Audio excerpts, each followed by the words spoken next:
Bonjour mesdames et messieurs, bienvenue dans ma chaîne YouTube. N'oubliez pas de vous abonner, de liker et de partager. Ici c'est le foot en folie. Comme vous savez, on est sur Instagram et tous les divers réseaux sociaux. N'oubliez pas de vous abonner. Aujourd'hui, on se propose une magnifique idée. On est bien faire des vidéos dans les stades, et la vidéo ça vient tout de suite. On va analyser le match du PSG et du Real de Madrid de Ligue des Champions, et on va analyser plus précisément tout ce qui s'est passé. Merci à vous et bienvenue dans ma chaîne YouTube. On va commencer plus précisément de parler de Real de Madrid et de Vinicius. Vinicius Junior, il est en train de montrer son talent. Franchement, depuis cette saison et depuis l'année qu'il y avait Benzema, c'était lui l'homme fort de cette attaque qui épaulait Karim Benzema. Et maintenant, c'est lui le leader de cette équipe de Real de Madrid. Franchement, il a été décisif 15 fois dans tous les gros clubs qu'on a affrontés. Manchester City, Liverpool, Bayern, PSG, tous les grandes équipes. Vinicius a été présent. Il a montré son qualité de jeu et il a montré maintenant, il a évolué dans la finition, parce qu'avant c'était son problème et maintenant il a résolu ce problème là à vraiment être efficace face au but. Et franchement, avec son technique, avec sa vitesse, Vinicius c'est un top joueur. Pour moi, il fait partie des meilleurs joueurs du monde actuellement, avec Kylian Mbappé et Erling Haaland et les autres. Pour moi, le Ballon d'Or, ça va être joué parmi ces joueurs-là. Et Jude Bellingham aussi. Franchement, le Real, il a fait un bon match. Et quand je dis un bon match, je ne dis pas qu'ils ont fait un match à 100%, parce que le Real a failli perdre ce match.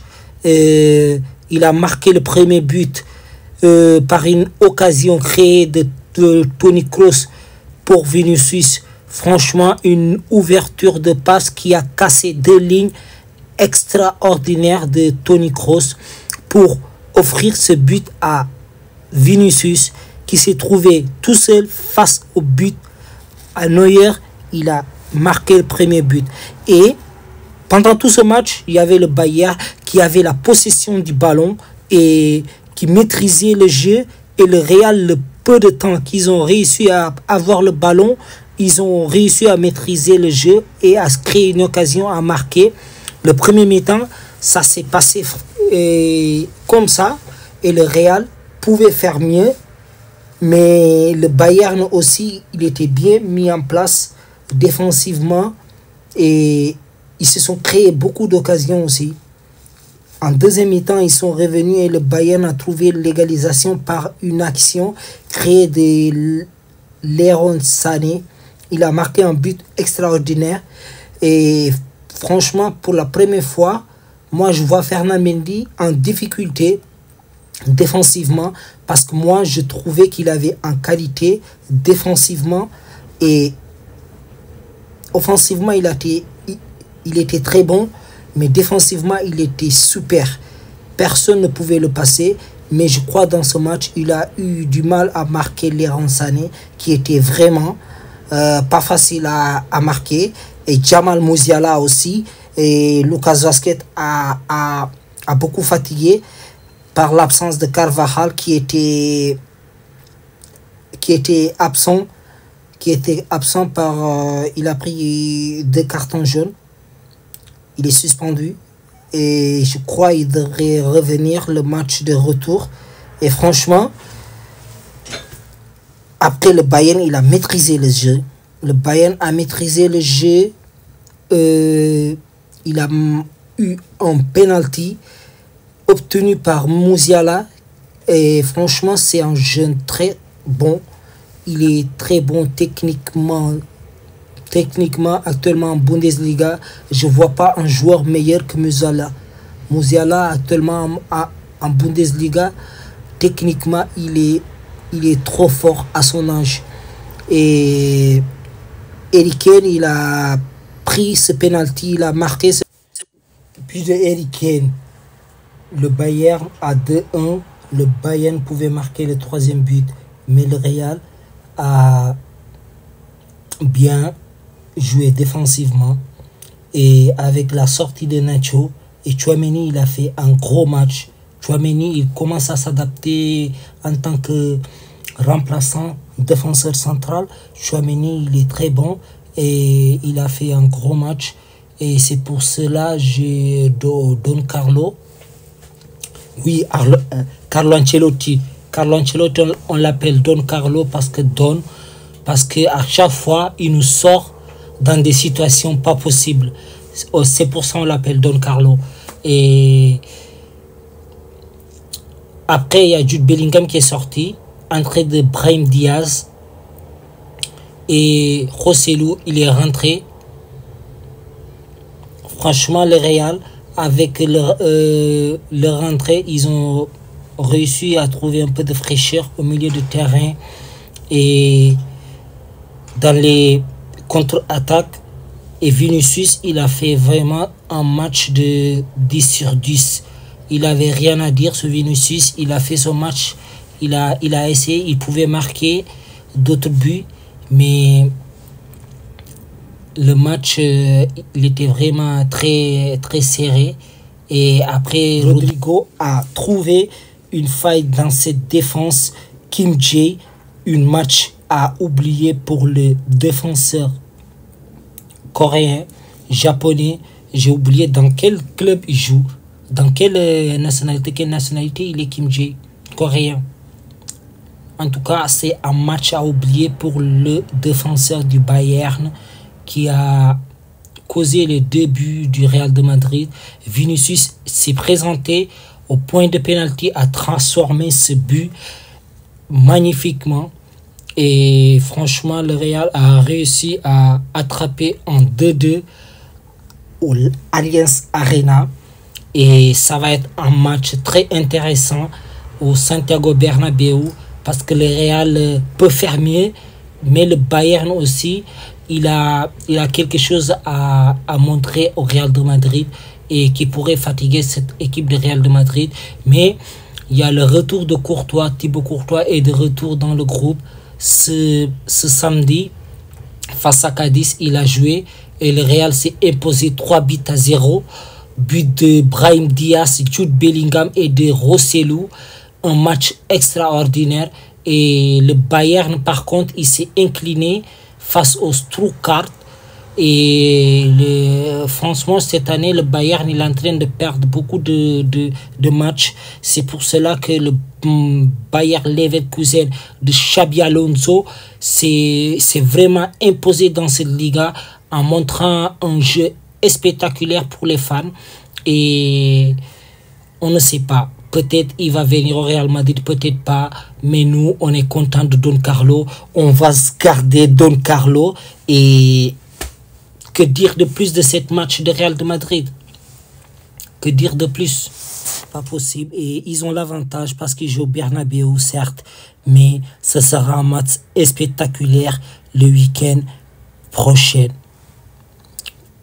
Maintenant, on va continuer avec le PSG qui va s'affronter contre le Dortmund.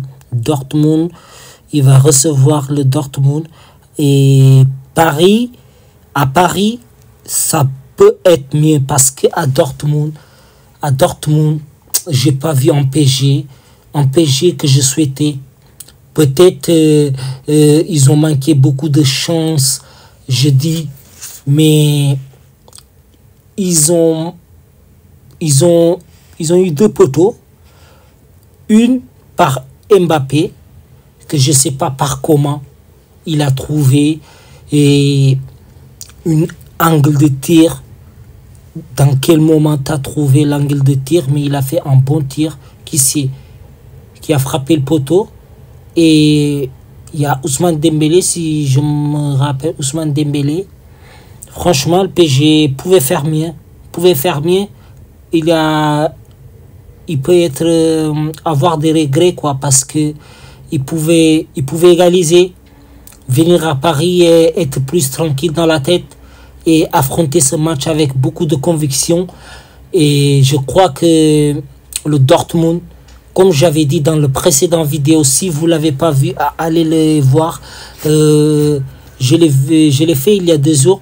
Mais je disais que cette équipe de Dortmund, faut pas la sous-estimer. Cette équipe de Dortmund, elle est très dangereuse dans les contre-attaques, dans les mouvements, dans les déplacements. Ils sont très très forts. Moi, quand je les vois jouer, je me dis que, à l'exemple du match de Jadon Sancho, qui au Manchester United n'arrivait pas à exprimer son jeu. Peut-être c'est avec le manque d'encadrement dans le vestiaire de Manchester United qu'il y avait beaucoup de stars. Il y avait Eric Ten Hag qui n'arrivait pas à gérer tout ça. On ne sait pas, mais Jadon Sancho il nous a sorti une masterclass. Et on peut, techniquement, moi ce que j'ai vu, je peux le comparer. Je dis que ce gars, s'il continue comme ça, il pouvait son meilleur niveau et franchement, et faire très très mal dans les positions au ballon d'or. Maintenant, je vais continuer un peu avec Lucas Hernandez qui s'est blessé du côté parisien. Il s'est blessé et franchement, il a eu un ligament croisé et on espère qu'il va revenir très très fort.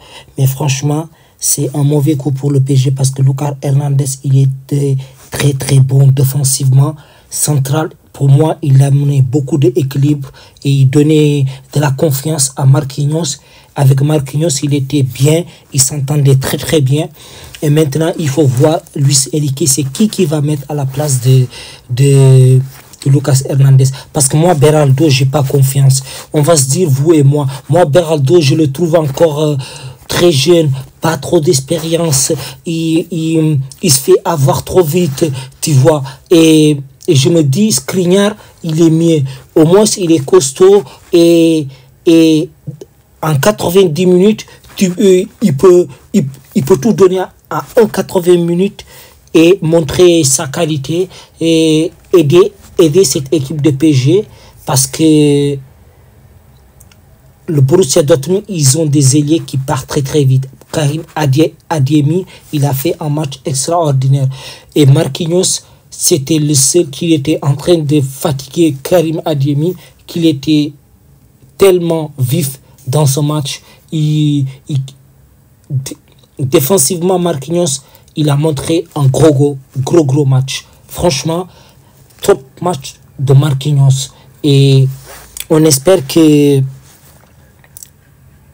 Luis Enrique va trouver sa meilleure défense pour cet retour de Ligue des Champions qui est très très important pour cette équipe de PSG, certes, mais aussi pour les fans, pour tous les gens qui souhaiteraient voir cette équipe de PSG passer en finale.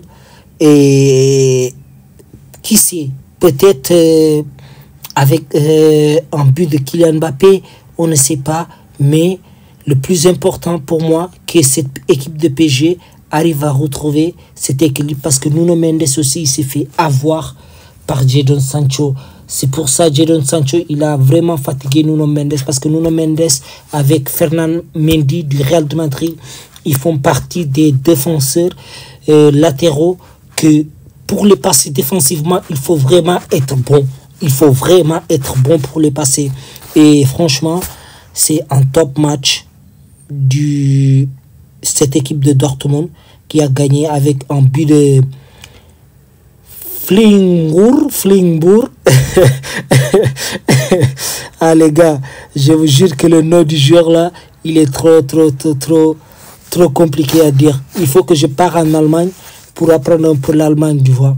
Il faut que j'apprenne un peu de l'allemand. S'il y a quelqu'un qui apprend l'allemand dans mes vidéos, veuillez me contacter. Veuillez me contacter, comme ça, vous allez m'apprendre un peu l'allemand. Bon, on va continuer. Et pour moi, Luis Enrique, dans ces derniers jours, les supporters lui ont demandé on va gagner, on va gagner. Et lui, il dit on va gagner, on va gagner. Je l'espère pour le PSG parce qu'actuellement, Mbappé, il a sonné la révolte avec son tweet. Et il croit que cette équipe de PSG, ils sont très confiants. Et je pense aussi que cette équipe de PSG, il n'a rien à perdre. Il n'a rien à perdre. il a en 90 minutes une essai pour la finale. Il doit donner tout pour la finale. C'est comme c'était ce match, c'était une finale pour le PSG. Et pour moi, ils vont tout donner. Et ça restera à voir aussi c'est qui va mettre en défenseur central. Parce que Barcola, il est bon. Vitinha, moi, je le trouve très très bon. Fabien Ruiz, je peux dire que pour moi, je le trouve c'est un remplaçant, c'est pas un titulaire indiscutable pour moi. Pour moi, c'est un joueur de remplaçant. Luis Enrique, dans son jeu, Fabien Ruiz, il connaît très bien les jeux espagnols, c'est pour ça il a sa place. Mais pour moi, ce Fabien Ruiz de maintenant, hein. Pas le Fabien Ruiz que je connaissais, parce que je connaissais un Fabien Ruiz à Naples qui était très très très bon. Mais ce Fabien Ruiz là, je l'aime pas trop, je kiffe pas trop sa façon de jouer. J'aime pas trop sa façon de jouer de tout. Et je trouve que il peut faire mieux. Warren Zaïre, pour moi, il a fait un mauvais match à Dortmund. Ça restera à voir à Paris qu'est-ce qu'il va donner. Mais je l'ai trouvé un peu. Il a gaspillé beaucoup d'énergie. Il a gaspillé beaucoup d'énergie. Il a couru beaucoup et il n'a pas réussi à faire son match. Et j'espère que le retour, il va nous donner le meilleur de lui, parce que il fait partie des joueurs clés de cette PG pour moi cette année. Et merci à vous de liker, de partager. On se voit à la prochaine vidéo.